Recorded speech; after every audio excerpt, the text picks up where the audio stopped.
ஆயிரம் தச்சர்கள் கூடி அமைந்ததாம் ஒரு மண்டபம். ஒருவன் கண்பட்டு உடைந்ததாம் மண்டபம்னு சொல்லுவாங்க.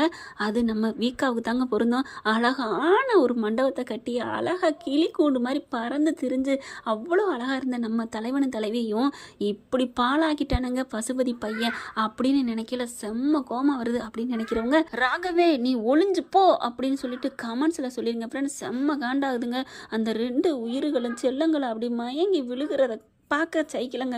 எனக்கு உண்மையிலே அந்த ரிவ்யூ போடுறதுக்கே ஒரு மனசே கேட்கல.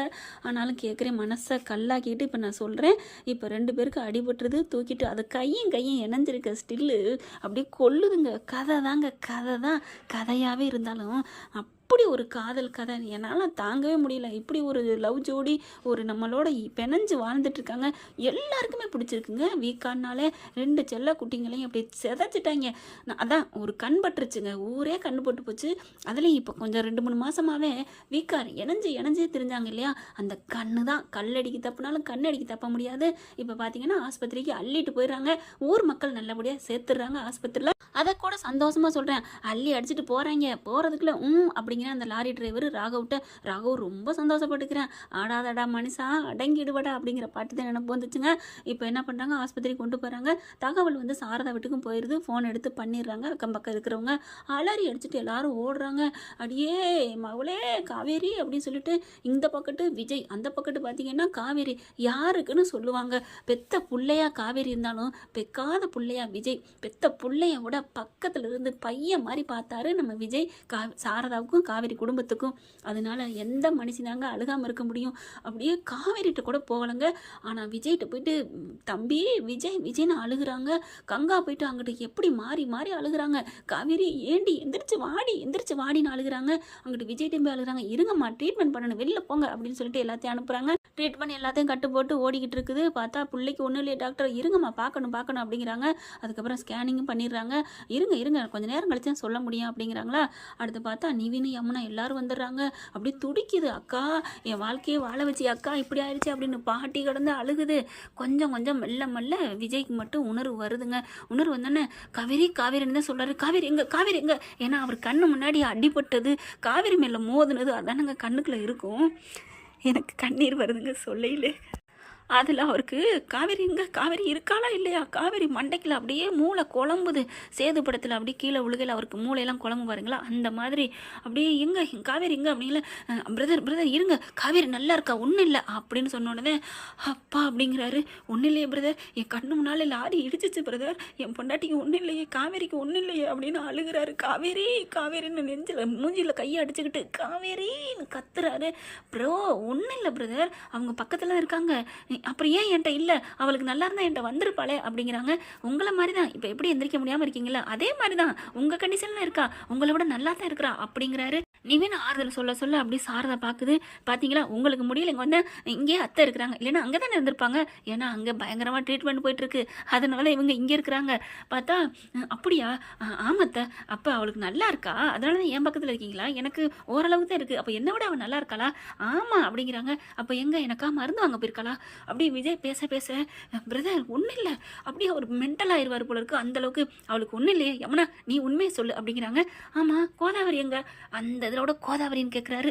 இல்லை அங்கே யாராவது ஒரு ஆள் துணைக்கி இருக்கணும்ல, அதுதான். அப்படியா வேற ஒன்றும் இல்லை அப்படிங்கிறாங்க. கரெக்டாக வந்து பக்கிங்க வந்து என்ன பண்ணுதுங்க, ஏங்க அவங்களுக்கு ரத்தம் நிறைய லாஸ் ஆயிருக்கு, ரத்தம் தேவைப்படுது, சீக்கிரம் ரத்தம் ஏற்றணும் அப்படின்னு சொல்ல அடி பாவி சிரிக்கி அவளே வந்து உடச்சிட்டாலே பொட்டுன்னு அப்படின்னு. சாரதா போங்க சிஸ்டர் அப்படிங்கிறாங்க. இருங்க சிஸ்டர் நில்லுங்க அப்படின்னு வேகமாக எந்திரிச்சிடாரு. எந்திரிக்காதீங்க குளுக்கோஸ் ஏறிட்டு இருக்கு, அதெல்லாம் இல்லை அப்படின்னு குளுக்கோஸை பிடிங்கிறாரு. எங்கே என் காவேரி, எங்கே என் பொண்டாட்டி, அவளுக்கு ரத்தம் ஏற்றுற அளவுக்கு இருக்கா, என்ன ப்ரோ நீங்களும் நம்பிக்கை துரோகம் பண்ணிட்டீங்களா, ஏமாத்திட்டீங்களா, ஐயோ ப்ரோ உங்களுக்கு எதுவும் ஆகக்கூடாதுன்னு அப்படி சொன்னேன், என்னங்க என் பொண்டாட்டிக்கு இப்படி ஆனதுக்கப்புறம் எனக்கு என்ன ஆனா என்ன ஆகாட்டி என்ன அப்படின்னு தள்ளி விட்டுட்டு எங்கே இருக்கான்னு வேகமாக வர்றாங்க. ஐயோ போகக்கூடாது அப்படிங்கல உள்ளுக்கு கதவை உடச்சிட்டு போகிறாரு. பார்த்தா அந்த பிள்ளை கண்ணு முடிக்காமல் கிடக்கு, துடிக்கிறாருங்க. காவேரி அப்படின்னு வாயில் கை வச்சுட்டு இப்படி போகிறாரு. அப்படியே பார்த்தா கங்கா அழுகுது. கோதாவரி என்ன ஆச்சு என் பொண்டாட்டிக்கு, தள்ளுங்க அப்படின்னு தலையை தூக்கி கையில் வச்சுக்கிறாரு. ஏங்க அப்படிலாம் பண்ணாதீங்க அப்படிங்கிறாங்க.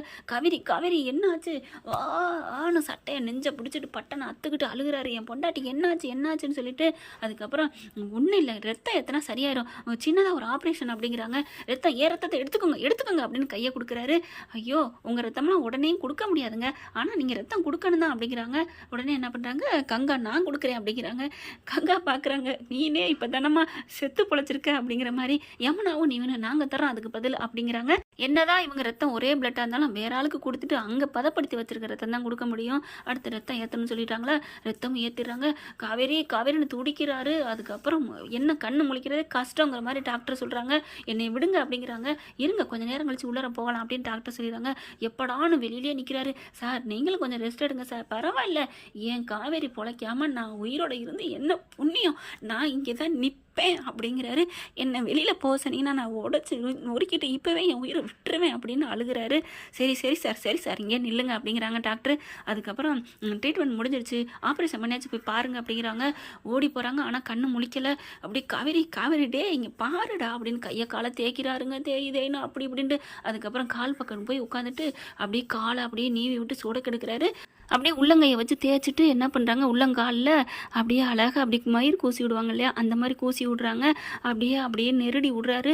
அந்த பொண்ணுக்கு அப்படியே காவேரிக்கு செல்லம் அப்படியே அதாவது சின்னதாக அப்படியே கண் அப்படி திறக்கிறாங்க. அப்படி இமைகள் திறக்குது, கண் அசையுது, கால் அசையுது, விரல் கையெல்லாம் அசையலை, கண் அசையுது, கால் அசையுது அப்படின்னு நிவின்னு சொல்கிறாங்க. டாக்டர் நர்ஸ் அப்படின்னு எல்லாரும் கூப்பிட வராங்க. பரவாயில்லைங்க, ஐயோ சூப்பருங்க, மெடிக்கல் மிராக்கல்னு சொல்கிறது உண்மைதான், நீங்கள் அப்படியே செய்யுங்க அப்படிங்கிறாங்க. காலை அப்படியே கூசி விடுறாரு. காலெல்லாம் பிடிச்சி விடுறாங்க. அப்படியே கண்ணு மெல்ல திறந்துட்டு விஜய் அப்படின்னு தான் கூப்பிட்றாங்க.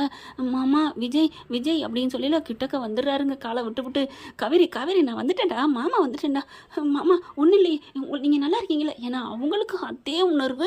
விஜய் எப்படி கண்ணை முடிச்சுட்டு அப்படியே பார்த்தாரோ, ஏன்னா வண்டி மோதனோன்னு 2 பேருமே அடிபட்டாங்கல்ல, அவர் என்னாச்சு ஏதாச்சுங்கிறதாங்க இவங்களுக்கு சுயநினைவு வந்தோன்னே, ஒன்றும் இல்லையே, அவர் எங்கே, ஒன்றும் இல்லையே, உங்களுக்கு நல்லா இருக்கே, நீங்கள் நல்லா இருக்கீங்களா அப்படிங்கல, நான் நல்லா இருக்கேன்டா, இங்கே எனக்கு ஒன்றும் இல்லை, உனக்கு ஒன்றும் இல்லை அப்படிங்கிறாரு. உங்களுக்கு ஒன்றும் இல்லை எனக்கு அது போதும் அப்படிங்கிறாங்க. மக்க அப்படின்னு தாங்க சொல்லணும். 2 பேரும் ஈருடல் ஓர் உயிர், இல்லை ஒரு உடல் ஒரு உயிர் அப்படின்னு தாங்க சொல்லணும். அதுக்கப்புறம் ஸ்கேன் பண்ணி பார்த்ததில் வந்து சொல்கிறாங்க, குழந்தைக்கு ஒன்றும் இல்லை, நல்லா இருக்குது அப்படிங்கிறாங்க. அதுக்கப்புறம் சாரதா என்ன பண்ணுறாங்க, எதுங்க குழந்தைய எடுத்துலாம, வேணாங்க, இன்னும் 1 hour இன்றைக்கோ நாளைக்கோ குழந்தை பிறந்துடும் தன்னாலே, நீங்கள் ஏன் பயப்படுறீங்க, சுகப்பிரசவமே நடக்க இருக்குது, நீங்கள் இங்கேயே இருந்துக்கலாம் அப்படிங்கிறாங்க. என்ன ஃப்ரெண்ட், அது மாதிரியே அவங்க சொன்ன மாதிரியே சுகப்பிரசவமே நடந்து குழந்தைய தூக்கி கையில் கொடுத்து அப்படியே தாத்தா பாட்டிலேருந்து எல்லாரும் கொஞ்சம் பார்க்க எவ்வளோ நல்லாயிருக்கும். தாத்தா பாட்டியும் வந்து அழுதுட்டு ஒத்த காலில் நிற்கிறாங்க. விரதம், வேண்டாத தெய்வம்ல எல்லா கோயிலுக்கும் விரதம் இருக்கிறாங்க.